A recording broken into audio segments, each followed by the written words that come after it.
أعوذ بالله من الشيطان الرجيم بسم الله الرحمن الرحيم الحمد للہ رب العالمین والصلاة والسلام علی نبینا محمد وعلی آلہ وصحبہ اجمعین اما بعد۔ آج ہم کتاب الفوائد کے ساتھ ہیں، جس کے مؤلف ہیں امام ابن القیم رحمہ اللہ تعالی، اور یہ امام شاگرد ہیں شیخ الاسلام ابن تیمیہ رحمہ اللہ کے، جن کی کتاب العقیدۃ الواسطیہ آج کل ہم پڑھ رہے ہیں۔ وہ کب پڑھی جاتی ہے؟ منگل کے دن۔ گزشتہ روز اسی کتاب کو پڑھا گیا تھا، اور آج ہے شاگرد کی کتاب، کتاب الفوائد۔ یہ طرح طرح کے فوائد سے بھری ہوئی کتاب ہے۔ کسی فائدے کا تعلق تفسیر سے ہوگا، اور کسی کا عقیدہ سے ہوگا، کسی کا حدیث سے ہوگا، اور کوئی عام فائدہ ہوگا جس میں یاد دہانی کروائی جا رہی ہوگی آخرت کی تیاری کرنے کی۔ فی الحال جو فائدہ ہم پڑھ رہے ہیں، جو ہم نے گزشتہ درس سے شروع کیا تھا، اس کا تعلق کس سے ہے کہ آخرت میں دلچسپی لی جائے، آخرت کی تیاری کی جائے، اور دنیا سے اعراض کیا جائے۔ دنیا اگر آپ حاصل کرتے ہیں تو اتنی حاصل کریں کہ جس سے آپ کی آخرت کی تیاری پہ فرق نہ پڑے۔ چنانچہ امام صاحب نے اس موضوع پہ چند احادیث ذکر کی۔ مثال کے طور پہ یہ حدیث ذکر کی کہ نبی علیہ الصلوۃ والسلام فرماتے ہیں کہ میرا دنیا سے کیا تعلق، میں تو دنیا میں اس مسافر کی طرح ہوں جو سفر میں کسی درخت کے سائے میں قیلولہ کرتا ہے، دوپہر کے وقت آرام کرتا ہے، گرمی کا موسم ہے، درخت کا سایہ دیکھ کر اس نے کہا کہ یہاں پہ کچھ دیر آرام کر لیتا ہوں۔ پھر وہ اٹھا اور اپنے سفر پہ روانہ ہو گیا، درخت کو چھوڑ دیا۔ اس کا درخت سے کیا تعلق ہے؟ کوئی تعلق نہیں ہے۔ فرمایا یہی صورتحال میری ہے کہ میرا دنیا سے کوئی تعلق نہیں ہے۔ یہ گفتگو کون کر رہے ہیں؟ وہ جو تمام انسانوں میں سب سے افضل اور سب سے عقل مند ہیں، جناب محمد الرسول اللہ صلی اللہ علیہ وسلم۔ پھر آپ نے یہ بھی فرمایا کہ دنیا آخرت کے مقابلے میں کیا حیثیت رکھتی ہے؟ یہ آپ یوں سمجھیں کہ ایک آدمی سمندر میں اپنی انگلی کو داخل کرے اور پھر باہر نکالے، تو آپ بتائیں اس کی انگلی کے ساتھ کتنا پانی آئے گا سمندر کے پانی میں سے؟ 1 قطرہ، 2 قطرے، 3 قطرے۔ ان 1-2 قطروں کی کیا حیثیت ہے سمندر کے وسیع و عریض پانی کے سامنے؟ کوئی حیثیت نہیں ہے۔ فرمایا یہی صورتحال ہے کہ دنیا کی آخرت کے مقابلے میں کوئی حیثیت نہیں ہے۔ یہ دونوں باتیں، یہ دونوں مثالیں کس نے بیان کی ہیں؟ محمد الرسول اللہ صلی اللہ علیہ وسلم نے، جو تمام انسانوں میں سب سے افضل ہیں، جو سب سے بہتر جاننے والے ہیں دنیا کی حقیقت کو اور آخرت کی حقیقت کو۔ تو آپ کی ان باتوں کو مان لینا چاہیے، تسلیم کر لینا چاہیے۔ اس کے بعد امام القیم کہتے ہیں کہ اب آپ کو بتاؤں گا کہ اس دنیا کے بارے میں وہ کیا کہتا ہے جس نے یہ دنیا بنائی ہے، اللہ رب العزت۔ چنانچہ وہ سورہ یونس کی آیت نمبر 24 اور 25 ہمارے لیے لے کر آئے، 24 اور 25، اور وعدے کیا کہ دنیا جو ہے اس کی کوئی حیثیت نہیں ہے، اور آخرت کی تیاری کرنی چاہیے، اور اللہ تعالیٰ بھی آخرت کی تیاری کرنے کی ترغیب دیتے ہیں۔ اس کے بعد فرماتے ہیں، اور یہ آج کا درس ہے، کہ وقال تعالی، اور اللہ تعالیٰ نے فرمایا وَاضْرِبْ لَهُمْ مَثَلَ الْحَيَاةِ الدُّنْيَا كَمَاءٍ أَنزَلْنَاهُ مِنَ السَّمَاءِ فَاخْتَلَطَ بِهِ نَبَاتُ الْأَرْضِ فَأَصْبَحَ هَشِيمًا تَذْرُوهُ الرِّيَاحُ وَكَانَ اللَّهُ عَلَى كُلِّ شَيْءٍ مُقْتَدِرًا۔ اور آپ ان کے لیے دنیاوی زندگی کی مثال بیان کریں، یعنی کہ دنیاوی زندگی کی بے ثباتی کو اور اس کے فنا ہونے کو، اس کے زائل ہو جانے کو آپ بیان کریں ایک مثال کے ذریعے۔ فرمایا اور آپ ان کے لیے دنیاوی زندگی کی مثال بیان کریں، کما ان انزلنا، دنیاوی زندگی کی کیسی ہے؟ اس پانی کی طرح جس کو ہم نے اتارا من السماء، کہاں سے؟ آسمان سے، فاختلط به نبات الارض، تو اس کے ساتھ خلط ملط ہو گئی، مل جل گئی، کیا؟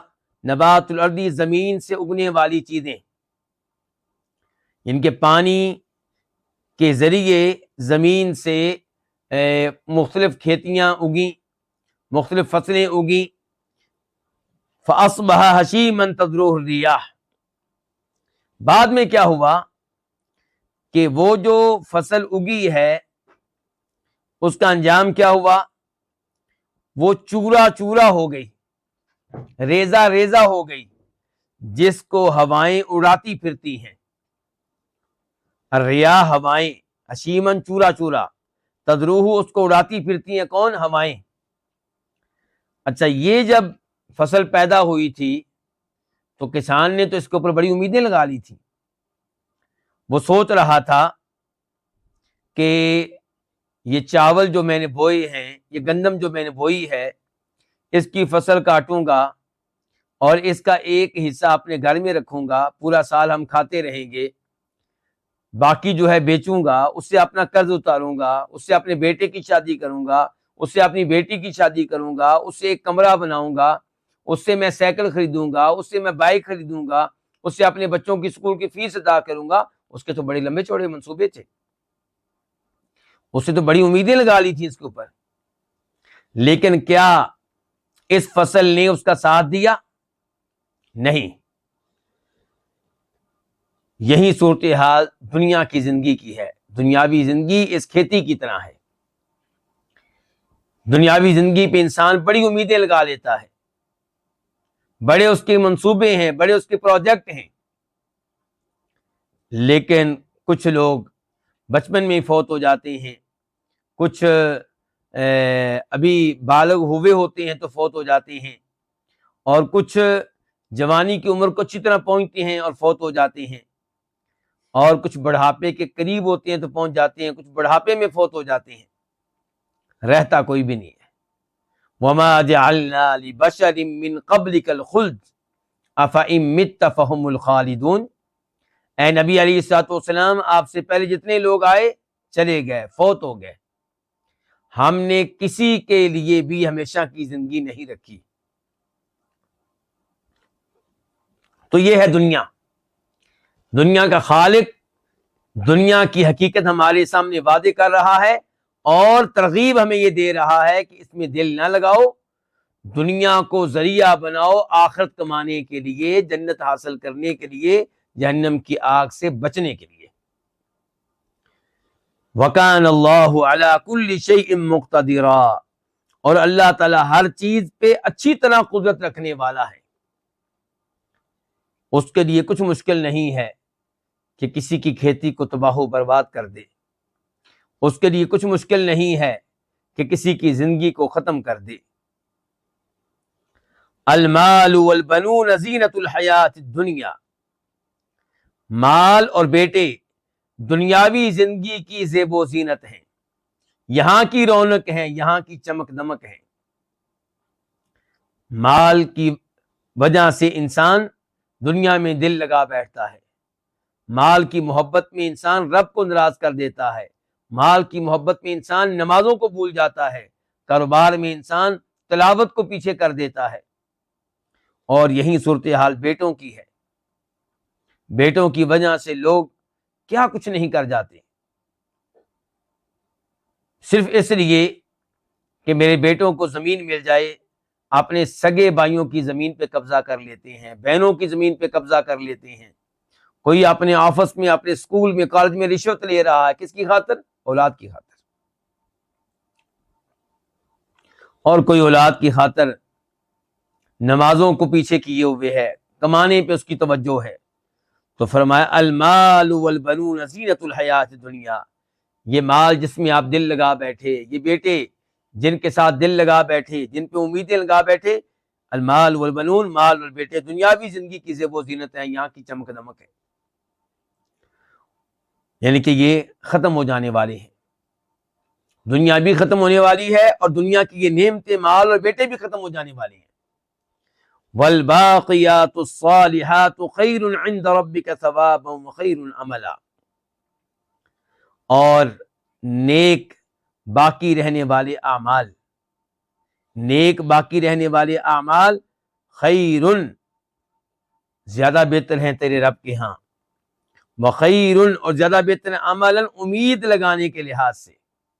امید کن پہ لگائیں؟ نیک اعمال پہ۔ نیک اعمال دو طرح کے ہوتے ہیں، ایک تو یہ ہے کہ یہاں پہ مراد ہے تمام نیک اعمال، تمام نیک اعمال باقی رہنے والے ہیں، ان کا اجر قیامت کے دن ملے گا۔ تو نیک اعمال کا اجر باقی ہے، مستقبل میں ملے گا۔ اور دوسرا اس کا مفہوم یہ ہے کہ آپ وہ اعمال کریں جن کا ثواب آپ کے چلے جانے کے بعد بھی باقی رہے گا۔ آپ چلے جائیں گے، ثواب باقی رہنا چاہیے۔ آپ قبر میں ہوں، دنیا میں ایسے اعمال کر کے جائیں کہ قبر میں ثواب آتا رہے۔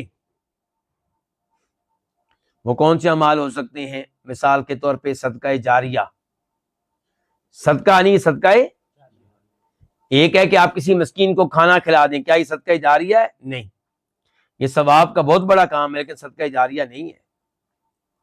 صدقہ جاریہ وہ جس سے لوگ مسلسل فائدہ اٹھاتے رہیں اور آپ کو مسلسل ثواب ملتا رہے، ثواب رکے نہیں۔ مسجد یہ صدقہ جاریہ ہے، جو مسجد آپ نے بنائی ہے، جس کے بنانے میں آپ نے حصہ لیا ہے، یہ کب تک رہے گی؟ 100 سال، 200 سال، 300 سال، 400 سال۔ تو 400 سال آپ کو مسلسل اجر و ثواب ملتا رہے گا، اس میں ہونے والی اذانوں پہ، اس میں پڑھی جانے والی نمازوں پہ، اس میں کی جانے والی تلاوتوں پہ، اس میں کیے جانے والے اذکار پہ، اس میں ہونے والے منعقد ہونے والے درس قرآن اور درس حدیث پہ، ان تمام امور پہ آپ کو مسلسل اجر و ثواب ملتا رہے گا۔ صدقہ جاریہ، یہ مسلم شریف کی حدیث کا خلاصہ بتا رہا ہوں۔ او علم ينتفع به، یا آپ ایسا علم چھوڑ کے جائیں جس سے دنیا فائدہ اٹھاتی رہے۔ آپ نے 10 شاگرد تیار کیے، ان کو قرآن کی تلاوت سکھائی، یہ 10 آگے 10 کو پڑھائیں گے، کتنے ہو گئے؟ 100۔ وہ 100 10 کو پڑھائیں گے، کتنے ہو گئے؟ 1000۔ وہ 1000 10 کو پڑھائیں گے، کتنے ہو گئے؟ لاکھ۔ کام بڑھتا چلا جائے گا۔ آپ نے ان کو تلاوت کرنا سکھائی تھی، وہ آگے سکھا رہے ہیں۔ آپ نے 10 آدمیوں کو سنت کے مطابق نماز پڑھنے کا طریقہ سکھایا تھا، وہ آگے 10 لوگوں کو سکھائیں گے، اپنی اولاد کو تو سکھائیں گے نا۔ اور ہو سکتا ہے کوئی شاگرد ایسا نکل آئے امام بخاری کی طرح۔ اب جو امام بخاری کے اساتذہ ہیں کتنے خوش نصیب ہیں، انہوں نے امام بخاری کو علم دیا، احادیث دی، امام بخاری نے کتاب لکھ دی۔ اب یہ کتاب کب تک پڑھی جائے گی؟ قیامت تک۔ لوگ اس پہ کب تک عمل کرتے رہیں گے؟ قیامت تک۔ لوگ کب تک اس سے عقیدہ سیکھتے رہیں گے؟ قیامت تک۔ لوگ کب تک اس سے احکام و مسائل معلوم کرتے رہیں گے؟ قیامت تک۔ کتابیں جو آپ لکھتے ہیں یہ کون سا علم نافع؟ اگر اخلاص سے اللہ کو راضی کرنے کے لیے کوئی دینی کتاب لکھی جائے، توحید کے لیے لکھی جائے، شرک کی خباثت کو اور قباحت کو بیان کرنے کے لیے لکھی جائے، تو جب تک دنیا فائدہ اٹھاتی رہے گی آپ کو اجر و ثواب ملتا رہے گا۔ صحیح بخاری، صحیح مسلم، تفسیر طبری، تفسیر ابن کثیر، یہ کتابیں کب سے لکھی ہوئی ہیں، کب تک پڑھی جاتی رہیں گی انشاءاللہ۔ تو یہ کیا؟ او علم ينتفع به، تو کیا یہ چیز، یہ سہولت جو ہے علم والی، یہ میرے لیے اور آپ کے لیے بھی ہے، یا ہم صرف مالی لحاظ سے صدقہ جاریہ کر سکتے ہیں؟ نہیں، علم کے لحاظ سے بھی۔ آپ کا جو بچہ ہے 2 سال کا، کوشش کریں نا کہ وہ بسم اللہ آپ سے سیکھے۔ وہ بسم اللہ زندگی میں پھر کتنی بار پڑھے گا؟ ہر کھانے سے پہلے پڑھے گا، گھر میں داخل ہوتے وقت بسم اللہ پڑھے گا، مسجد میں داخل ہوتے وقت بسم اللہ پڑھے گا، کہاں کہاں بسم اللہ پڑھے گا، کتنے سال پڑھے گا، ایک دن میں کتنی بار پڑھے گا، ثواب کس کو ملنا ہے؟ جس نے پہلی بار اسے بسم اللہ سکھائی تھی۔ کوشش کریں نا کہ آپ کا بیٹا لا الہ الا اللہ آپ سے سیکھے۔ یہ میں کس سے کہہ رہا ہوں؟ باپ سے۔ کس سے کہہ رہا ہوں؟ ماں سے۔ کس سے کہہ رہا ہوں؟ دادا جی سے۔ کس سے کہہ رہا ہوں؟ دادی جان سے۔ کس سے کہہ رہا ہوں؟ نانا سے، نانی سے۔ اپنے بیٹے کو آپ سکھائیں گے الحمدللہ کہنا، اپنے پوتے کو آپ سکھائیں، اپنے نمازے کو آپ سکھائیں۔ تو یہ کیا ہے؟ او علم ينتفع به، یہ وہ علم ہے جس سے فائدہ اٹھایا جاتا رہے گا۔ یہ ہے الباقیات الصالحات، باقی رہنے والے نیک اعمال۔ اور تیسرے نمبر پہ کیا فرمایا؟ او ولد صالح يدعو له، آپ نیک بیٹا یا بیٹی چھوڑ کر جائیں جو آپ کے لیے بعد میں دعائیں کرے۔ بیٹا آپ کا دعائیں کب کرے گا، بیٹی دعائیں کب کرے گی؟ جب آپ نے ان کو نمازی بنایا ہوگا، جب نماز پڑھنے کی عادت ڈالی ہوگی۔ اور اگر آپ ساری زندگی یہ کہتے رہے کہ بیچارہ ابھی چھوٹا ہے، سردیوں میں آپ کے پاس بہانہ تھا کہ ابھی سردیاں ہیں، سردیوں میں مشکل ہے فجر کے ٹائم اٹھنا، ٹھنڈے پانی سے وضو کرنا، باہر جائے گا بیچارے کو سردی نہ لگ جائے، زکام نہ لگ جائے۔ اور گرمیوں میں کیا بہانہ تھا جی؟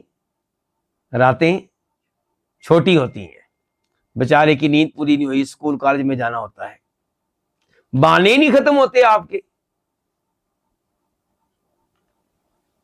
مزے کی بات یہ ہے کہ یہی بچہ، اس کو آپ سردیوں میں اسکول بھیجتے ہیں، کالج بھیجتے ہیں، گرمیوں میں بھی اسکول کالج میں بھیجتے، تب آپ کو کوئی ترس نہیں آتا، نماز کی باری آتی ہے ترس آتا ہے۔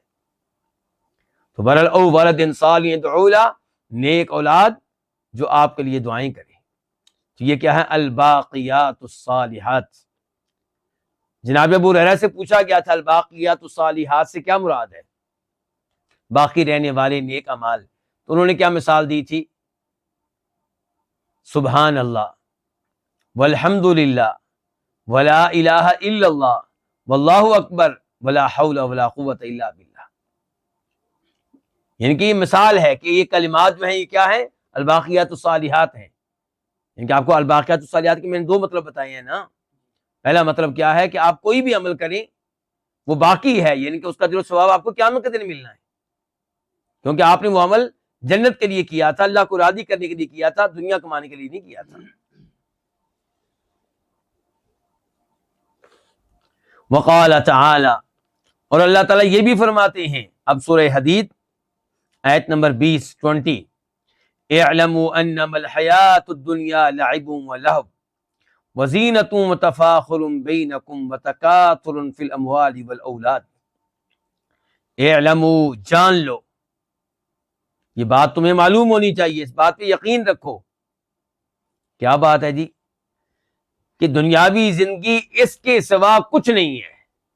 کس کے سوا؟ کہ لعب، وہ کھیل ہے، ولہو، دل لگی کا سامان ہے، تماشا ہے۔ کیونکہ کھیل تماشے کو حد سے زیادہ اہمیت دینی مناسب ہے۔ اللہ نے کہہ دیا دنیاوی زندگی کھیل اور تماشا ہے، مطلب یہ ہے کہ کھیل تماشے کو اتنی اہمیت نہ دو کہ اس کی وجہ سے رب کو بھول جاؤ، مسجد کو بھول جاؤ، قرآن کو بھول جاؤ، اذکار کو بھول جاؤ، واجبات کو بھول جاؤ، حرام کا ارتکاب کر بیٹھو۔ وتفاخر بینکم، دنیاوی زندگی نمبر 1 کہا گیا کھیل ہے، نمبر 2 کہا گیا تماشا ہے، نمبر 3 کہا گیا وزینۃ، زیب و زینت ہے، دنیا کی چمک دمک ہے جو ختم ہونے والی ہے۔ وتفاخر بینکم، چوتھے نمبر پہ فرمایا دنیا کس چیز کا نام ہے؟ آپس میں ایک دوسرے پہ فخر کرنے کا نام ہے۔ ہماری برادری، ہماری کاسٹ، ہمارا قبیلہ وہ ہے، ہم نے یہ کیا تھا، ہم نے وہ کیا تھا۔ ہم کون ہیں جی؟ ہم بنگالی ہیں، ہمارے بڑوں نے یہ کیا تھا۔ ہم کون ہیں جی؟ ہم پنجابی ہیں جی، ہمارے بڑوں نے یہ کیا تھا۔ ہم کون ہیں جی؟ ہم پٹھان ہیں، ہمارے بڑوں نے یہ کیا تھا۔ ہم کون ہیں جی؟ ہم بلوچی، ہمارے بڑوں نے یہ کیا تھا۔ ہم کون ہیں جی؟ ہم کشمیری، ہمارے بڑوں نے یہ کیا تھا۔ وَتَكَاثُرٌ فِي الْأَمْوَالِ وَالْأَوْلَادِ، اور دنیاوی زندگی کس چیز کا نام ہے؟ مال اور اولاد کے معاملے میں ایک دوسرے سے بڑھ جانے کی کوشش کرنے کا نام ہے۔ یہ ہے جی مال، میرا مال فلاں آدمی سے زیادہ ہونا چاہیے، میں اپنے بھائیوں سے پیچھے کیوں رہ گیا، میرے بھائی آگے نکل گیا، میاں بیوی دونوں پریشان رہتے ہیں، بیوی بھی خامد کو تنگ کرتی رہتی ہے، دیکھ تیرے بھائی کہاں نکل گیا، تو ہی پیچھے رہ گیا ہے۔ یا بیوی تانے دے گی، دیکھ میرے بھائیوں کو دیکھ، پیسے کیسے کمائے جاتے ہیں ان سے سیکھ، تو سارا دن مسجد میں بیٹھا رہتا ہے، تجھے نمازوں کی پڑی ہوئی ہے، اولاد کے مستقبل کی کوئی فکر ہی نہیں ہے۔ تو مال کمانے میں کیا لگا ہوا ہے؟ مقابلہ۔ والاولاد، اور اولاد لینے میں، یہ اولاد لینے کا مقابلہ تو خیر آج کل کم ہو گیا ہے، لیکن جب لوگ عقل مند تھے، کم از کم دنیا کے لحاظ سے عقل مند، تو وہ اولاد لینے میں بھی مقابلہ کیا کرتے تھے۔ میرے 10 بیٹے ہیں، وہ کہتا ہے میرے 12 بیٹے ہیں، میرے 15 بیٹے ہیں۔ آج کل مقابلہ لگا ہوا ہے کم اولاد لینے میں، بچے 2 ہی اچھے۔ اور عجیب بات یہ ہے کہ شروع میں میاں بیوی ان سے کوئی اولاد کے موضوع پہ گفتگو کرے تو ان کو اچھی نہیں لگتی، مل جائے گی بس ٹھیک ہے، ابھی ہمارے کھیلنے کودنے کے دن ہیں، اولاد لینے کے دن نہیں ہیں، سیر سپاٹے کے دن ہیں، سیر و سیاحت کے دن ہیں، ہمیں کوئی جلدی نہیں اولاد لینے کی۔ اور ایک بیٹا مل جائے، ایک بیٹی مل جائے، پھر بھی جب وہ غریب باتیں کی جاتی ہیں، جب سوال ہو دوسری اولاد لینے کے بارے میں، بھی آپ کا بیٹا 1 سال کا ہو گیا، 2 سال کا ہو گیا، تو ابھی تک دوسری بیٹی یا بیٹے کی امید نہیں ہوئی، تو ایسے الفاظ کہے جاتے ہیں جو رب کو ناراض کر دینے والے ہوتے ہیں، اعراض والے۔ اور پھر دیکھتے ہیں کہ پھر دعائیں شروع ہو جاتی ہیں، پھر اس سے کہتے ہیں دعا کرو ہمارے یہاں اولاد نہیں ہو رہی، اس سے کہتے ہیں دعا کرو ہمارے یہاں اولاد نہیں ہو رہی، علاج کے لیے اس ڈاکٹر صاحب کے پاس، اس ڈاکٹر صاحب کے پاس، اس حکیم کے پاس، اس حکیم کے پاس، اور جن کا عقیدہ ٹھیک نہیں ہے تو وہ پیروں کے پاس۔ تو کہنے کا مطلب یہ ہے کہ یہ اللہ تعالی نے بتا دیا دنیا کس چیز کا نام ہے۔ کتنی چیزیں بتائیں گے؟ 5 چیزیں۔ دنیا نام ہے کھیلنے کا، تماشے کا، زیب و زینت کا، اور آپس میں ایک دوسرے پہ فخر کرنے کا، مال اور اولاد کے معاملے میں ایک دوسرے سے آگے بڑھ جانے کا نام ہے، دوڑ لگی ہوئی ہے۔ کمثل غیث اعجب الکفار نباتہ، اور یہ گفتگو کو مولوی صاحب نہیں کر رہے، یہ گفتگو اس دنیا کو بنانے والا، اس کا خالق اللہ رب العزت کر رہا ہے۔ کمثل غیث اعجب الکفار، فرمایا یہ دنیا کس طرح ہے، اس کی مثال کیسے ہے؟ بارش کی طرح۔ اعجب الکفار نبات، غیث بارش کو کہتے ہیں۔ الکفار کا لفظ یہاں پہ آیا ہے، عام طور پہ قرآن میں کافر اور کفار کا لفظ آئے تو اس سے مراد کون ہوتے ہیں؟ غیر مسلم، اللہ کے رسول پہ ایمان نہ لانے والے۔ لیکن یہاں پہ کفار سے مراد کسان ہیں، کاشتکار، کھیتیوں کے مالک، کھیتیاں اگانے والے، کیونکہ کفار کافرہ سے ہے۔ کافرہ کا مطلب اصل میں ہوتا ہے انکار کرنا، چھپانا۔ کافرہ کا معنی کیا ہوتا ہے؟ انکار کرنا، اور زیادہ گہرائی میں جائیں تو اس کا معنی کیا ہوتا ہے؟ چھپانا۔ کسان وہ ہے جو بیج کو زمین میں چھپاتا ہے، اور کافر وہ ہے جو حق کو چھپاتا ہے، حق کا انکار کرتا ہے، حق کو چھپاتا ہے، حق کا اظہار نہیں کرتا بلکہ اس کو چھپاتا ہے۔ اللہ تعالیٰ کو مانتا نہیں ہے بلکہ اللہ کا انکار کرتا ہے اور اس حقیقت کو چھپاتا ہے۔ اللہ ہے، اس حقیقت کو چھپاتا ہے۔ اللہ عبادت کے لائق ہے تنہا، اس حقیقت کو چھپاتا ہے۔ اور نبات سے مراد کیا ہے؟ وہی زمین سے اگنے والی چیزیں، فصلیں۔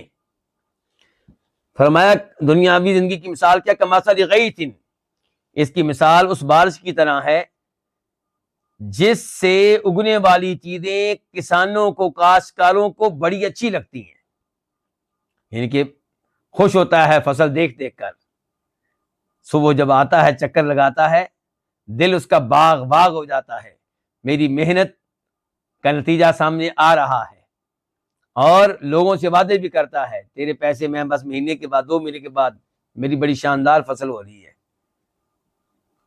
ثم یہیج، پھر اس کی یہ فصل، پھر اس کی اگنے والی یہ چیزیں یہیج کیا ہو جاتی ہیں؟ خشک ہو جاتی ہیں، پک جاتی ہیں، تیار ہو جاتی ہیں. فتراہ مصفرا، تو آپ دیکھتے ہیں اس کو زرد، یعنی کیا فصل کیا ہو چکی ہے؟ زرد، یعنی کہ بالکل تیار، پک چکی. ثم یکون حطاما، پھر کاٹنے سے پہلے کیا ہو جاتا ہے کہ وہ ریزہ ریزہ ہو جاتی ہے، چورا چورا ہو جاتی ہے، ٹکڑے ٹکڑے ہو جاتی ہے. یعنی کہ اللہ کی طرف سے کوئی عذاب آتا ہے، کوئی آندھی آتی ہے تو نیست و نابود ہو جاتی ہے، ختم ہو جاتی ہے. کسان نے بڑی امیدیں لگا لی تھی اس کے اوپر، کسان زندہ ہے اور فصل اس کی ختم ہو چکی. ایسے ہی ہے نا، جس کے اوپر امیدیں لگائی تھی ختم ہو چکی. فرمایا دنیاوی زندگی بالکل ایسے ہی ہے. یہاں پہ دل نہ لگاؤ، اس کو ذریعہ بناؤ آخرت کمانے کا. دنیا کماؤ کس لیے؟ کہ میں نے حلال کمانا ہے محنت کر کے، اور کماتے ہوئے بھی شریعت کی خلاف ورزی نہیں کرنی، رشوت نہیں لینی، نہیں دینی، ہیرا پھیری نہیں کرنی، نمازوں کو نظر انداز نہیں کرنا کمانے کی خاطر، کماتے ہوئے کبیرہ گناہ کا ارتکاب نہیں کرنا، جھوٹ نہیں بولنا، جھوٹی قسمیں نہیں اٹھانی. پھر جو کمایا ہے اس سے کیا کرنا ہے؟ اپنی بیگم کو کھلاؤں گا، اس کا واجب ادا کروں گا، اللہ مجھے اجر و ثواب دے گا. اولاد کو کھلاؤں گا، اللہ مجھے اجر و ثواب دے گا. اس میں سے مسجد پہ خرچ کروں گا، اس میں سے یتیموں پہ لگاؤں گا، بیواؤں پہ لگاؤں گا، تاکہ میری جنت بن جائے. وفی الآخرۃ عذاب شدید، اور آخرت میں اب کیا ہونا ہے؟ دنیاوی زندگی تو یہ ہے جی، آخرت میں اب کیا ہوگا پھر؟ فرمایا آخرت میں 2 چیزوں میں سے کوئی ایک چیز ہوگی، اور آخرت میں عذاب شدید، شدید عذاب ہوگا، ومغفرۃ من اللہ ورضوان، اور اللہ کی طرف سے عظیم مغفرت ہوگی، بخشش ہوگی، اور اللہ کی رضوان اور خوشنودی حاصل ہوگی. یعنی کہ آپ یا ان میں سے بنیں گے یا ان میں سے بنیں گے. یہ رزلٹ آپ کو کیا ملنا ہے؟ عذاب شدید ملنا ہے یا اللہ کی طرف سے مغفرت اور رضامندی ملنی ہے؟ اس کا دار و مدار آپ کے ان اعمال اور اقوال پہ ہے جو دنیا میں آپ نے کی ہے. وَمَا الْحَيَاةُ الدُّنْيَا إِلَّا مَتَاعُ الْغُرُورِ، اور دنیاوی زندگی نہیں ہے مگر دھوکے کا ساز و سامان. دنیاوی زندگی کیا ہے؟ انسان کو دھوکہ دیتی ہے، لیکن ہر ایک کو نہیں دیتی. کیا دنیا نبی علیہ السلام کو دھوکہ دے سکی؟ نہیں دے سکی. صحابہ کرام کو دے سکی؟ نہیں دے سکی. یہ مجھے اور آپ کو دھوکہ دیتی ہے. دنیاوی زندگی ہمیں بھلا دیتی ہے کیا؟ رب کے قرآن کی تلاوت. بھلا دیتی ہے کیا؟ وقت پہ نمازیں ادا کرنا، جماعت کے ساتھ نمازیں ادا کرنا. بھلا دیتی ہے ہمیں کیا؟ زکوٰۃ ادا کرنا. بھلا دیتی ہے ہمیں کیا؟ حج کرنا.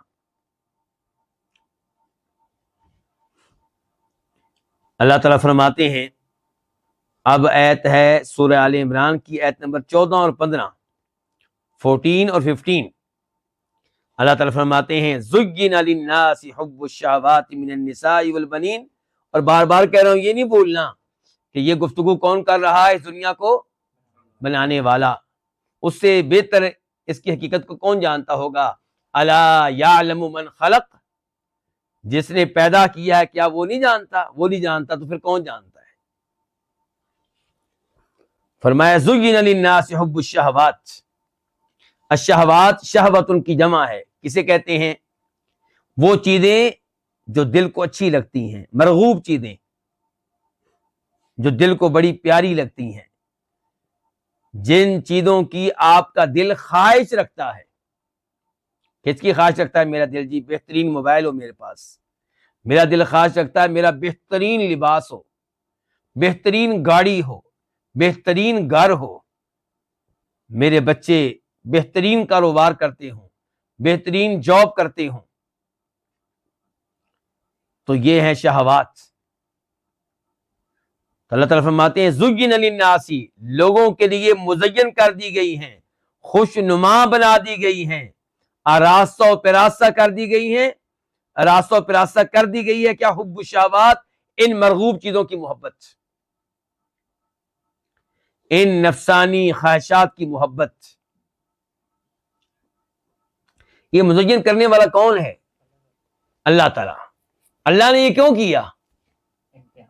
اِنَّا جَعَلْنَا مَا عَلَى الْأَرْضِ زِينَةً لَهَا لِنَبْلُوَهُمْ أَيُّهُمْ أَحْسَنُ عَمَلًا۔ بہت اچھا جواب دیا ماشاءاللہ سعود آپ نے۔ اللہ تعالیٰ سورہ کہف میں فرماتے ہیں کہ زمین پہ جتنی چیزیں ہیں ان کو ہم نے زمین اور اہل زمین کے لیے کیا بنا دیا؟ زیب و زینت بنا دیا ہے۔ کیوں یا اللہ؟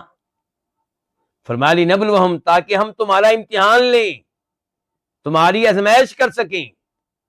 یہ اولاد میرے اور آپ کے امتحان کے لیے ہے، یہ مال میرے اور آپ کے امتحان کے لیے ہے، یہ موبائل اس سے میرا اور آپ کا امتحان ہو رہا ہے کیسا استعمال کرتے ہیں ہم اس کا، یہ گاڑی، یہ بائک، یہ دیگر دنیا کی نعمتیں میرے اور آپ کے امتحان کے لیے ہیں۔ لِنَبْلُوَهُمْ، تاکہ ہم ان کو آزمائیں، ان کا امتحان لیں۔ أَيُّهُمْ أَحْسَنُ عَمَلًا، کہ ان میں سے کون ہے اچھے عمل کرنے والا۔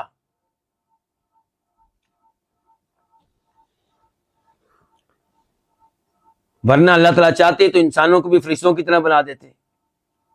کیوں جی؟ فرشتے دنیا کی طرف رغبت رکھتے ہیں؟ کوئی رغبت نہیں، سارے کے سارے پکے مومن اور ہر وقت اللہ کی عبادت کرنے والے، لیکن اللہ تعالیٰ نے انسانوں کا امتحان لینا چاہا،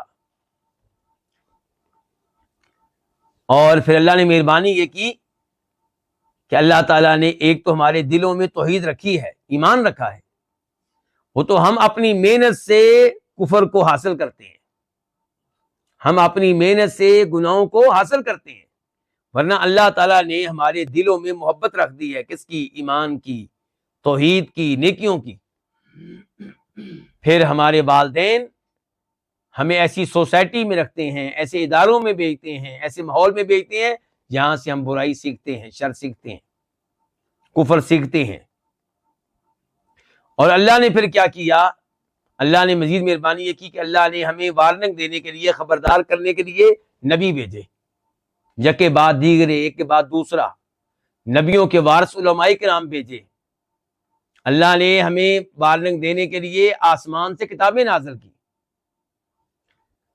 زُیِّنَ لِلنَّاسِ حُبُّ الشَّہَوَاتِ، فرمایا لوگوں کے لیے مزین کر دی گئی ہے ان مرغوب چیزوں کی محبت۔ کون سی مرغوب چیزیں؟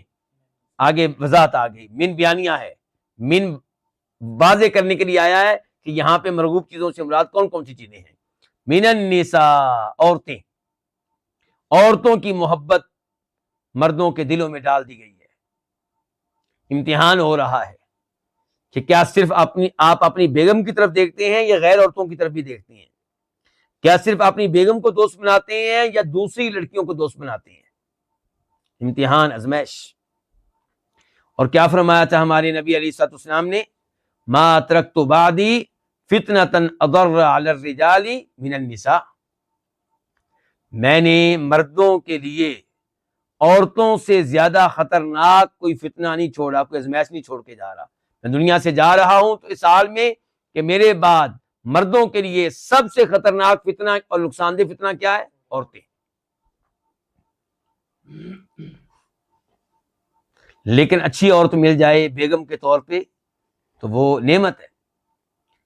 فرمایا کرتے تھے نبی علیہ الصلوۃ والسلام الدنیا متاع، دنیا کی جتنی نعمتیں ہیں یہ ساز و سامان ہے، ختم ہو جانے والا، فنا ہو جانے والا، زائل ہو جانے والا، اور ان فنا ہونے والی نعمتوں میں سے سب سے اچھی نعمت کیا ہے؟ فرمایا وخیر متاع الدنیا المرأۃ الصالحہ، نیک بیوی۔ تو پھر کس کو حاصل کرنا ہے؟ نیک بیوی کو حاصل کرنا ہے۔ نیک کے ساتھ ساتھ مالدار ہے، اچھی بات ہے، نیک کے ساتھ ساتھ، نیک ہونے کے ساتھ ساتھ خوبصورت ہے، اچھی بات ہے، نیک ہونے کے ساتھ ساتھ آپ کے اپنے خاندان سے ہے یا ایسے خاندان سے جس کو آپ پسند کرتے ہیں، اچھی بات ہے، کوئی بات نہیں۔ لیکن پہلی چیز موجود نہیں ہے تو باقی چیزوں کا کوئی فائدہ نہیں ہے۔ پہلی چیز کیا ہے؟ نیک ہونا۔ والبنین، دوسرے نمبر پہ جن چیزوں کی محبت لوگوں کے دلوں میں ڈال دی گئی، وہ کیا ہے؟ بیٹے۔ بیٹوں کی خاطر انسان کیا کچھ نہیں کر جاتا، اور کئی لوگ تو اس قدر گرے ہوئے ہیں کہ وہ بیٹا لینے کے لیے اپنی بیگم کو کسی پیر صاحب کے پاس تنہائی میں بٹھا آتے ہیں، چھوڑ آتے ہیں، اور یہ پیر ان عورتوں کے ساتھ ناجائز تعلقات قائم کرتے ہیں۔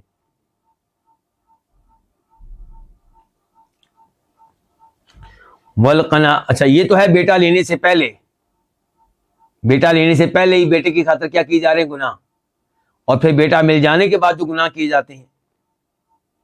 اولاد جس کو مل گئی ہے، رب کو بھولا ہوا ہے، مسجد کو بھولا ہوا ہے، اولاد کو نماز پہ فوقیت و ترجیح دی جا رہی ہے، فرائض و واجبات پہ ترجیح دی جا رہی ہے، اولاد کی خاطر کبیرہ گناہوں کا ارتکاب کیا جا رہا ہے۔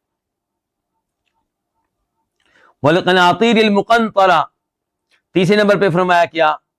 جمع کیے ہوئے خزانے۔ القناطیر قنطار کی جمع خزانے، المقنطرہ جمع کیے ہوئے، من الذهب والفضة، سونے اور چاندی کے جمع کیے ہوئے خزانے۔ یہ تیسرے نمبر پہ وہ چیزیں جو انسان کو اچھی لگتی ہیں، جن کی محبت انسان کے دل میں ڈال دی گئی ہے۔ چوتھے نمبر پہ فرمایا کیا؟ والخیل المسومہ، نشان لگے ہوئے گھوڑے۔ آج کے زمانے میں آپ کیا کہہ سکتے ہیں؟ بہترین گاڑی۔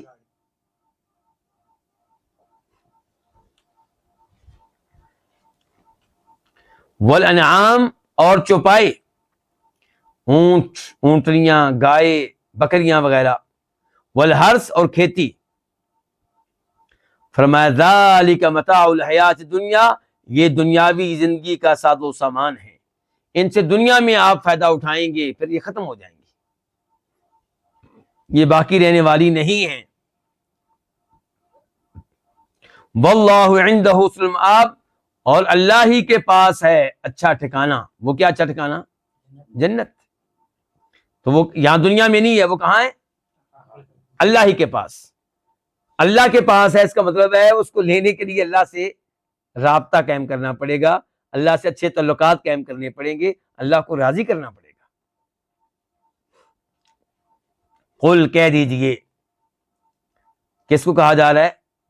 ہمارے نبی علیہ السلام کو، کہ آپ کہہ دیجئے، ان کے لوگوں کو یہ پیغام دے دیجئے، اُنَبِّئُکُم بِخَیْرٍ مِّن ذَلِکُم، کیا میں تمہیں بتاؤں ان چیزوں کے بارے میں جو ان چیزوں سے بہتر ہیں؟ کن چیزوں سے؟ عورتیں، بیٹے، سونے چاندی کے خزانے، گھوڑے، چوپائے، کھیتی، جن میں تم نے دل لگا لیا ہے اور آخرت کو بھول گئے ہو، کیا میں تمہیں ان سے بہتر چیز نہ بتاؤں؟ لِلَّذِينَ اتَّقَوْا عِندَ رَبِّهِمْ، ان لوگوں کے لیے جنہوں نے تقوی اختیار کیا، کبیرہ گناہوں سے بچتے رہے، شرک سے بچتے رہے، اللہ سے ڈرتے رہے، ان کے لیے کیا ہے؟ عند ربہم، ان کے لیے ان کے رب کے پاس جنات، ایسے باغات ہیں، تجری من تحت الانہار، جن کے نیچے سے نہریں بہتی ہوں۔ جنت کی نہریں آپ کو پتہ ہے، کوئی پانی کی نہر ہے، کوئی دودھ کی نہر ہے، کوئی شہد کی نہر ہے، کوئی شراب کی نہر ہے، نہریں دودھ کی، شہد کی۔ یہاں پہ خالص دودھ حاصل کرنا بڑا مشکل ہو جاتا ہے، اور وہاں پہ نہریں بہ رہی ہیں۔ شہد حاصل کرنا بہت مشکل ہے، وہاں پہ نہریں بہ رہی ہیں۔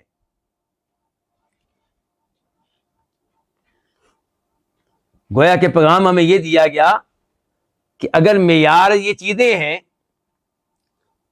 تو پھر جنت میں پائی جانے والی یہ نعمتیں تمہاری دنیا کی نعمتوں سے کہیں بہتر ہیں، ان کو ترجیح دو دنیا کے اوپر، اور پھر جنت کی نعمتیں ختم ہونے والی نہیں ہیں۔ خالدین فیہا، اس میں ہمیشہ ہمیشہ رہیں گے، ان باغات میں، جنتوں میں ہمیشہ ہمیشہ رہیں گے۔ کون؟ یہ تقوی اختیار کرنے والے۔ وَأَزْوَاجٌ مُطَہَّرَةٌ، ان کے لیے نمبر ایک تو باغات ہیں وہاں پہ، دوسرے نمبر پہ اور پاک کی ہوئی بیویاں۔ اور اگر یہ ایت پڑے گی عورت تو پھر ترجمہ کیا بن سکتا ہے؟ پاک مرد۔ پاک شوہر، پاک بیویاں، کسی سے پاک، گناہوں سے پاک، حسد سے پاک، کینے سے پاک، جو بری عادات دنیا میں عورتوں میں پائی جاتی ہیں ان سب سے پاک، اور نمبر 2 حیض وغیرہ کی گندگی سے پاک، اس قسم کی چیزوں سے بھی پاک۔ وَرِضْوَانٌ مِّنَ اللَّهِ، اور تیسرے نمبر پہ وہاں کیا ملے گا ان کو؟ نمبر 1 کیا کہا گیا؟ جنتیں، باغات، نمبر 2 پاک بیویاں، نمبر 3 وَرِضْوَانٌ مِّنَ اللَّهِ، اور اللہ تعالیٰ کی طرف سے رضامندی، اللہ کا راضی ہو جانا، بندے پہ خوش ہو جانا، یہ اعلان کر دینا کہ میں تیرے اوپر راضی ہوں۔ اور دوسری آیت میں اللہ نے کہا ہے سورہ توبہ میں آیت نمبر 72 میں وَرِضْوَانٌ مِّنَ اللَّهِ اکبر، اللہ تعالیٰ کا کسی پہ راضی ہو جانا یہ سب سے بڑی نعمت ہے۔ اللہ راضی ہو گیا، کوئی خطرہ ہے؟ اللہ راضی ہو گیا تو کون سی نعمت ہے جو نہیں ملنے والی؟ واللہ بصیر بالعباد، اور اللہ تعالیٰ بندوں کو بخوبی دیکھنے والا ہے۔ یہ الفاظ آخر میں جو آئے، اللہ بندوں کو بخوبی دیکھنے والا ہے، یہ خوشخبری بھی ہے، وارننگ بھی ہے۔ اگر آپ نیک عمل کرتے ہیں تو خوشخبری ہے، اللہ تعالیٰ دیکھ رہے، آپ کی نیکیاں ضائع نہیں جائیں گی، اللہ قدر کرے گا، یہ جنتیں دے گا آپ کو، یہ نعمتیں دے گا جن کا تذکرہ ہوا ہے۔ اور اگر آپ تقوی پہ نہیں ہیں، کفر پہ ہیں، شرک پہ ہیں، کبیرہ گناہوں کا ارتکاب کرنے والے ہیں، تو پھر یہ الفاظ وارننگ ہیں کہ اللہ آپ کی حرکتوں کو دیکھ رہا ہے، آپ کو دیکھ رہا ہے، انجام سے بچنا بہت مشکل ہوگا۔ وقال تعالی، اور اللہ تعالی نے یہ بھی فرمایا وَفَرِحُوا بِالْحَيَاةِ الدُّنْيَا، اور یہ خوش ہو چکے ہیں کس پہ؟ دنیاوی زندگی پہ۔ وَمَا الْحَيَاةُ الدُّنْيَا فِي الْآخِرَةِ إِلَّا مَتَاعٌ، جبکہ دنیاوی زندگی آخرت کے مقابلے میں نہیں ہے مگر ایک حقیر سا ساز و سامان، متاع یعنی کہ زائل ہو جانے والا، ختم ہو جانے والا۔ یہ کیا؟ سورہ رات آیت نمبر 26 امام صاحب فرماتے ہیں وَقَدْ تَوَاعَدَ سُبْحَانَهُ أَعْظَمَ الْوَعِيدِ لِمَنْ رَضِيَ بِالْحَيَاةِ الدُّنْيَا وَاطْمَأَنَّ بِهَا، اور اللہ تعالیٰ نے بہت بڑی وعید دی ہے، بہت بڑی دھمکی دی ہے، بہت بڑی وارننگ دی ہے اس کو جو دنیاوی زندگی پہ راضی ہو جائے، یعنی کہ دنیاوی زندگی کو حاصل کر کے راضی ہے کہ بس یہی مجھے چاہیے تھا، آخرت کی کوئی فکر ہی نہیں ہے، دنیاوی زندگی پہ راضی ہو جائے، وَاطْمَأَنَّ بِهَا، اور اس پہ مطمئن ہو کر بیٹھ جائے، وَغَفَلَ عَنْ آیَاتِهِ، اللہ تعالیٰ کی آیتوں سے غافل ہو جائے، وَلَمْ يَرْجُ لِقَاءَهُ، اور اس سے ملاقات کی امید نہ رکھے، ان کی آخرت پہ اس کا یقین ہی نہیں ہے۔ فقال، تو اللہ تعالیٰ نے کہا ان الذین لا یرجون لقاءنا، بے شک وہ لوگ جو ہماری ملاقات کی امید نہیں رکھتے، جب اللہ سے ملاقات کی امید نہیں ہے تو پھر ڈر نہیں، اللہ کا خوف ہی نہیں ہے، پھر کیا کرے گا انسان؟ گناہ۔ پھر کیا وہ نمازیں پڑھے گا؟ بالکل نہیں پڑھے گا۔ کیوں پڑھے گا وہ؟ تو آخرت پہ ایمان میرے اور آپ کے لیے بہت بڑی نعمت ہے۔ آخرت پہ ایمان، یہ ایمان ہمیں نیکیاں کرنے کی ترغیب دیتا ہے، اور یہ ایمان ہمیں کئی گناہوں سے بچاتا ہے۔ بے شک وہ لوگ جو ہماری ملاقات کی امید نہیں رکھتے، وَرَضُوا بِالْحَيَاةِ الدُّنْيَا، اور دنیاوی زندگی پہ راضی ہو چکے، وَاطْمَأَنُّوا بِهَا، اس پہ مطمئن ہو چکے، والذین، اور وہ جو ہماری آیتوں سے غافل ہیں۔ آیتوں سے مراد اللہ تعالیٰ کی نشانیاں، اللہ تعالیٰ کی نشانیوں پہ غور کر کے اللہ کی عظمت کو نہیں پہچانتے، اللہ کی قدرت کو نہیں پہچانتے، اللہ پہ ایمان نہیں لاتے۔ اور آیتوں سے مراد قرآن کی آیتیں بھی ہو سکتی ہیں۔ ہماری آیتوں سے غافل، بے خبر ہیں، ان کو سمجھتے ہی نہیں، قرآن کے اوپر غور ہی نہیں کرتے، سبق ہی حاصل نہیں کرتے۔ فرمایا جن میں یہ بری عادتیں پائی جاتی ہیں، اولئک مأواہم النار، یہی وہ لوگ ہیں جن کا ٹھکانہ جہنم ہے، بما کانوا یکسبون، ان گناہوں کی وجہ سے جو وہ کمایا کرتے تھے۔ سورہ یونس آیت نمبر 7 اور 8، 7 اور 8، وَعَيَّرَ سُبْحَانَهُ مَنْ رَضِيَ بِالدُّنْيَا بِالْمُؤْمِنِينَ، اور اللہ تعالیٰ نے اس کو جو مومنوں میں سے دنیا پہ راضی ہو گیا اسے عار دلائی ہے، اسے کیا دلائی ہے؟ عار دلائی ہے۔ فقال، چنانچہ اللہ تعالیٰ نے کہا یا ایھا الذین آمنوا، اے ایمان والو، ما لکم، تمہیں کیا ہے؟ اذا قیل لکم، جب تم سے کہا جائے انفروا فی سبیل اللہ، اللہ کے راستے میں نکلو، جہاد کے لیے نکلو، اثاقلتم للارض، تم زمین کی طرف بہت بوجھل ہو جاتے ہو، اٹھنے کا نام ہی نہیں لیتے ہو۔ جہاد کے خوف سے، اللہ کی راہ میں لڑنے کے خوف سے زمین پہ بیٹھ جاتے ہو، اٹھنے کا نام ہی نہیں لیتے ہو، بھاری ہو جاتے ہو، بوجھل ہو جاتے ہو زمین کی طرف۔ ارضیتم بالحیات الدنیا بالآخرہ، کیا تم آخرت کے مقابلے میں دنیاوی زندگی پہ راضی ہو چکے ہو؟ فما متاع الحیات الدنیا فی الآخرۃ الا قلیل، دنیاوی زندگی آخرت کے مقابلے میں کیا ہے؟ دنیاوی زندگی کا ساز و سامان آخرت کے مقابلے میں نہیں ہے، الا قلیل، مگر تھوڑا سا، معمولی سا، کوئی حیثیت نہیں ہے اس کی۔ سورہ توبہ آیت نمبر 38 وعلی قدر رغبت العبد فی الدنیا ورضاہ بہا یکون تثاقلہ عن طاعت اللہ وطلب الآخرہ، بندے کی جس قدر رغبت ہوگی دنیا میں اور جس قدر وہ دنیا پہ راضی ہوگا، اسی قدر وہ اللہ تعالیٰ کی اطاعت اور آخرت کو طلب کرنے سے بوجھل بن کر رہے گا، اس میں دلچسپی نہیں لے گا۔ جتنا کوئی انسان زیادہ دنیاوی زندگی پہ مطمئن ہے، راضی ہے، اس میں رغبت ہے، اسی کا شوق ہے اس کو، اسی قدر زیادہ وہ اللہ کی اطاعت سے غافل ہوگا، اسی قدر زیادہ وہ آخرت کی طلب سے، آخرت کو تلاش کرنے سے، جنت کو لینے کے جذبے سے خالی ہوگا۔ وَيَكْفِي فِي الزُّهْدِ فِي الدُّنْيَا، اور دنیا میں اعراض کرنے کے معاملے میں یہ آیات کافی ہیں جو آگے آنے والی ہیں۔ وَيَكْفِي فِي الزُّهْدِ فِي الدُّنْيَا، دنیا سے اعراض کے معاملے میں کافی ہیں وہ آیات جو آگے آنے والی ہیں۔ مثال کے طور پہ سورہ شعراء آیت نمبر 205، 206، 207، 3 آیتیں، 205 سے لے کے 207 تک۔ افرأیت ان متعناہم سنین،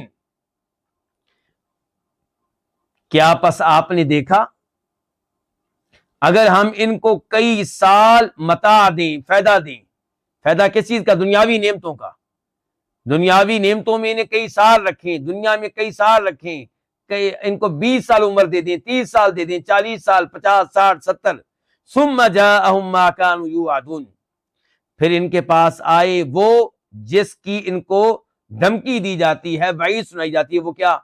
عذاب یا موت، جس کے بعد عذاب ہے ان کے لیے جو اللہ پہ ایمان نہیں لاتے۔ تو اگر ہم ان کو کئی سال زندگی دیں، پھر ان کے پاس وہ آ جائے جس کی ان کو وعید دی جاتی ہے، دھمکی دی جاتی ہے، ما اغنی عنہم ما کانوا یمتعون، کیا فائدہ دے سکے گی ان کو وہ چیزیں جن کے ساتھ ان کو دنیا میں فائدہ دیا جا رہا ہے؟ کیا اس عذاب سے ان کو بچا سکیں گی یہ نعمتیں؟ ما اغنی عنہم، ما کا ترجمہ آپ استفہامیہ بھی کر سکتے ہیں، کیا فائدہ دیں گی یہ چیزیں، یہ دنیاوی نعمتیں، یا نہیں فائدہ دیں گی یہ دنیاوی نعمتیں؟ تو ما اغنی عنہم، نہیں فائدہ دیں گی ان کو، یا کیا فائدہ دیں گی ان کو؟ ما کانوا یمتعون، وہ چیزیں جن کے ساتھ ان کو فائدہ دیا جا رہا ہے۔ سورہ شعراء آیت نمبر 205 سے لے کے 207 تک۔ اور اللہ تعالیٰ فرماتے ہیں سورہ یونس میں آیت نمبر 45 میں 45، وَيَوْمَ يَحْشُرُهُمْ، اور جس دن وہ ان کو جمع کرے گا۔ کون؟ اللہ تعالیٰ۔ یعنی کہ آپ تذکرہ کیجئے اس دن کا جس دن اللہ تعالیٰ ان کو جمع کرے گا، تو ان کی کیا حالت ہوگی؟ فرمایا کَأَن لَّمْ يَلْبَثُوا إِلَّا سَاعَةً مِّنَ النَّهَارِ، گویا کہ وہ نہیں ٹھہرے، کہاں؟ دنیا میں، گویا کہ وہ نہیں ٹھہرے مگر دن کی ایک گھڑی، دن کا ایک لمحہ، یتعارفون بینہم، اس حال میں کہ ایک دوسرے سے متعارف ہو رہے ہوں گے، ایک دوسرے کو پہچان رہے ہوں گے، لیکن یہ تعارف پیار و محبت کا نہیں ہوگا، ایک دوسرے کو ڈانٹنے والا تعارف ہوگا۔ اچھا تو نے مجھے گمراہ کیا تھا، تیری وجہ سے آج میں جہنم میں ہوں، تیری وجہ سے مجھے جہنم میں ڈالا جائے گا، یہ ان کا تعارف ہوگا۔ تعارف کا یہ معنی ہمیں کہاں سے معلوم ہوا؟ سورہ سبا کی آیت نمبر 31 سے 31، کہ وَلَوْ تَرَىٰ إِذِ الظَّالِمُونَ مَوْقُوفُونَ عِندَ رَبِّهِمْ، کاش تو دیکھے اس وقت جب یہ ظالم رب کے پاس کھڑے کیے جائیں گے. یرجع بعضهم الی بعض القول، ان میں سے بعض پہ رد کر رہا ہوگا، بعض کو غلط، ایک دوسرے کو غلط کہہ رہے ہوں گے، ایک دوسرے کو مجرم بتا رہے ہوں گے، تو تھا مجھے گمراہ کرنے والا، تیری وجہ سے سب کچھ ہوا ہے. اور اللہ تعالیٰ نے یہ بھی فرمایا ہے سورہ احقاف آیت نمبر 35 کأنہم یوم یرون ما یوعدون لم یلبثوا الا ساعة من نہار بلاغ فہل یہلک الا القوم الفاسقون، کہ جس دن یہ لوگ دیکھیں گے وہ جس کی ان کو وعید سنائی جا رہی ہے، جس کی ان کو وارننگ دی جا رہی ہے، وہ کیا؟ وہ عذاب یا وہ قیامت یا وہ میدان حشر میں اکٹھا کیا جانا، جب ان کو اپنا انجام نظر آئے گا، جس دن دیکھیں گے وہ چیز جس کی ان کو وارننگ دی جا رہی ہے. لم یلبثوا، تو یہ کیسے ہوں گے؟ یہ اس حال میں ہوں گے کہ گویا کہ یہ نہیں ٹھہرے مگر دن کی ایک گھڑی. بلاغ، یہ پہنچا دینا ہے، یعنی کہ آپ کی ذمہ داری یہ قرآن پہنچا دینا ہے، آپ کی ذمہ داری یہ قرآن سنا دینا ہے. فَهَلْ يُهْلَكُ إِلَّا الْقَوْمُ الْفَاسِقُونَ، پس نہیں ہلاک کیے جائیں گے مگر وہ جو فاسق لوگ ہوں گے، جو رب کے نافرمان ہوں گے. سورہ احقاف آیت نمبر 35. وقولہ تعالی، اور اللہ تعالیٰ فرماتے ہیں یسألونک عن الساعۃ ایان مرساہا. جلدی کی وجہ سے میرے خیال میں تفسیر اتنی واضح نہیں ہو رہی، تو یہیں پہ رکتے ہیں، اور انشاءاللہ جو باقی آیتیں رہ گئی ہیں وہ آئندہ درس کے ساتھ ان کی وضاحت کی جائے گی. اللہ رب العزت سے دعا ہے کہ اللہ تعالی ہمیں آخرت کی تیاری کرنے کی توفیق عنایت فرمائے، قرآن حکیم سمجھنے کی توفیق عنایت فرمائے. وصلی اللہ تعالی علی نبینا محمد وعلی آلہ وصحبہ اجمعین.